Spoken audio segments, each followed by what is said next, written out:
President Trump ने बड़ा दावा किया है। डोनाल्ड ट्रंप ने कहा है कि ईरानी नेता बातचीत के लिए तैयार हो गए हैं। बातचीत के लिए मैंने हामी भर दी है। 2 दिन से मिडिल ईस्ट दहल रहा है और इस बीच ट्रंप ने बहुत बड़ा दावा कर दिया है। ईरान पर हमले को लेकर भी ट्रंप ने बड़ा दावा किया। ट्रंप कह रहे हैं कि हमने एक ही दिन में 48 ईरानी नेताओं को ढेर कर दिया। हमने ईरानी नेवी मुख्यालय को भी उड़ा दिया।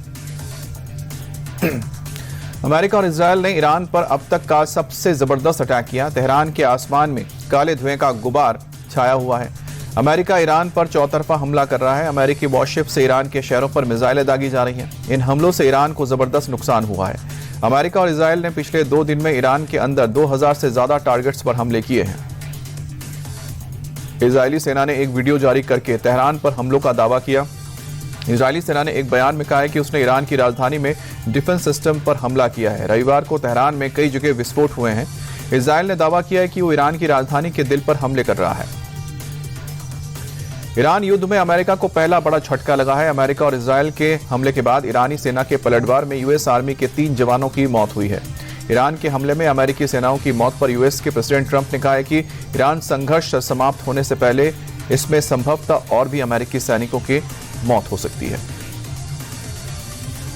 इजरायल पर ईरान के हमले भी लगातार जारी हैं। ईरान ने तेल अवीव और यरूशलेम समेत कई शहरों पर ताबड़तोड़ हमले किए। इस दौरान ईरान की मिसाइल यरूशलेम में एक कार पर गिरी, जिसके बाद वहां अफरा तफरी मच गई। कार पूरी तरह से क्षतिग्रस्त हो गई, जबकि आसपास मलबा बिखर गया। ईरान की मिसाइल ने तेल अवीव पर भी निशाना साधा। बताया जा रहा है कि इस मिसाइल को इंटरसेप्ट करने की कोशिश में इजरायली इंटरसेप्टर तेल अवीव के पास क्रैश हो गया।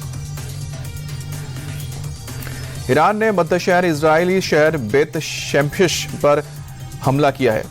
बेत शेमेश पर हमले में 8 लोगों की मौत हुई है। 28 लोग इसमें जख्मी हुए हैं। बचाव कर्मियों के मुताबिक मारे गए लोग एक यहूदी प्रार्थना स्थल के एक सुरक्षित कमरे में शरण लिए हुए थे। जब मिसाइल ने उस पर हमला किया, बचाव कर्मी वहां मलबे में फंसे लोगों की अब भी तलाश कर रहे हैं। मृतकों की संख्या बढ़ सकती है।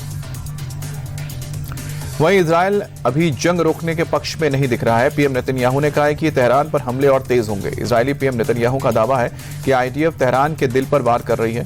पीएम नेतन्याहू ने कहा है कि वो 40 साल से ईरान के रेजिम को गिराने का सपना देख रहे हैं। उन्होंने कहा कि इजरायली दर्दनाक दिनों से गुजर रहा है, क्योंकि ईरानी हमलों में उसे नुकसान हुआ है। इजरायल के तेल अवीव में ईरान ने बैलिस्टिक मिसाइल से हमला किया, जिसकी चपेट में आकर एक रिहायशी इमारत तहस नहस हो गई। पास में ही जमीन में एक बड़ा गड्ढा भी हो गया। इस हमले के बाद पूरे इलाके में अफरा तफरी मच गई। लोग जान बचाने के लिए सुरक्षित जगहों पर पहुंचे। हमले में कितने लोग घायल हुए हैं, फिलहाल इसकी कोई सूचना नहीं है। सुरक्षा बलों ने मौके पर राहत और बचाव का काम चलाया है। ईरान ने रविवार को संयुक्त अरब अमीरात के कई शहरों पर हमले किए। हमले के बाद शारजा और दुबई में धुएं के गुबार उठते देखे गए। वहीं ईरानी हवाई हमले से दुबई के फेयरमाउंट द पाम होटल में आग लग गई।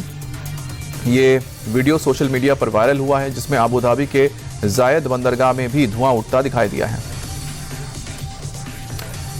इराक में ईरान समर्थित मिलिशिया ने अमेरिकी ठिकानों पर ड्रोन और रॉकेट से हमला करने का दावा किया है। ये हमले इरबिल में किए गए हैं। वहां आसमान के ऊपर काले धुएं का गुबार देखा गया है। ईरान समर्थित मिलिशियाओं ने मौजूदा संघर्ष में ईरान के साथ एकजुटता दिखाई है और अमेरिका के खिलाफ एक्शन लेने की कसम खाई है। पाकिस्तान के कराची में अमेरिकी दूतावास पर प्रदर्शन के दौरान हिंसक झड़प हो गई। प्रदर्शनकारियों और सुरक्षा बलों के बीच हुई इन हिंसक झड़प में करीब 10 लोग मारे गए हैं। 50 से ज्यादा लोग घायल हुए हैं। हालांकि पाकिस्तानी मीडिया के मुताबिक मृतकों की संख्या ज्यादा है। प्रदर्शनकारियों ने अमेरिकी वाणिज्य दूतावास पर धावा बोल दिया था, जिसके सुरक्षा बलों ने नाकाम कर दिया। ईरान पर हमले के खिलाफ तुर्की और यमन में जोरदार प्रदर्शन हुआ है। इस्तांबुल में कई जगहों पर सैकड़ों प्रदर्शनकारी सड़कों पर उतरे हैं और ईरान और इजरायल के हमलों को लेकर निंदा की है। यमन की राजधानी सना में हजारों की तादाद में प्रदर्शनकारियों ने सड़क पर उतरकर ईरानी जनता के साथ एकजुटता दिखाई है। खामनेई की तस्वीर लिए प्रदर्शनकारियों ने अमेरिका इजरायल विरोधी नारे लगाए और इजरायल और अमेरिका के झंडे जलाए। पश्चिम एशिया में चल रहे संघर्ष के बीच पीएम मोदी की अध्यक्षता में कैबिनेट कमेटी ऑन सिक्योरिटी की बैठक हुई है। सीसीएस की मीटिंग में इस संघर्ष से पैदा हुए हालात का जायजा लिया गया और भारत पर इनके पड़ने वाले प्रभाव पर भी चर्चा की गई। बैठक में रक्षा मंत्री राजनाथ सिंह, गृह मंत्री अमित शाह, विदेश मंत्री जयशंकर, वित्त मंत्री निर्मला सीतारमण के अलावा एनएसए अजीत डोभाल, सीडीएस अनिल चौहान भी मौजूद रहे।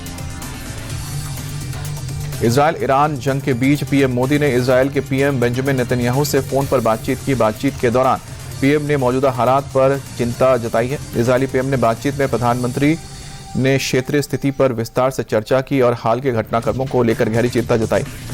इस दौरान पीएम ने नागरिकों की सुरक्षा को सर्वोच्च प्राथमिकता बताया। साथ ही भारत ने शत्रुता को जल्द समाप्त करने की जरूरत को दोहराया है। इजरायल और ईरान के बीच चल रही जंग के बीच देश में भी कई उड़ानें रद्द हुई हैं, जिसकी वजह से यात्रियों को काफी परेशानी का सामना करना पड़ा है। दिल्ली और मुंबई समेत कई बड़े शहरों में एयरपोर्ट पर यात्री फंसे हुए हैं। हालांकि एयरलाइन कंपनियों की तरफ से उड़ानों के बारे में समय समय पर जानकारी दी जा रही है। यात्रियों से भी ये कहा जा रहा है कि एयरपोर्ट पहुंचने से पहले वो अपनी फ्लाइट का स्टेटस जरूर चेक करें। भारत दौरे पर आए कनाडा के पीएम मार्क कार्नी की आज पीएम मोदी के साथ अहम बैठक होगी। पीएम नरेंद्र मोदी और मार्क कार्नी आज हैदराबाद हाउस में प्रतिनिधिमंडल स्तर की वार्ता करेंगे। दोनों नेता भारत कनाडा रणनीतिक साझेदारी में हुई प्रगति की भी समीक्षा करेंगे। पश्चिम बंगाल में आज एक साथ 4 शहरों में बीजेपी की परिवर्तन यात्रा शुरू होगी। गृह मंत्री अमित शाह और रक्षा मंत्री राजनाथ सिंह हरी झंडी दिखाएंगे।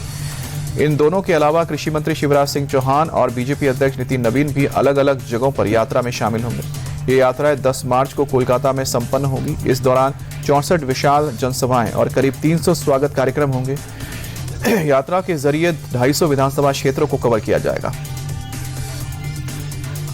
ईरान के हालात को लेकर सीबीएसई ने एक बड़ा फैसला लिया है। आज होने वाली 10वीं और 12वीं की परीक्षा को कैंसिल कर दिया गया है। 3 मार्च को बोर्ड की बैठक में एग्जाम की नई तारीख का ऐलान किया जाएगा।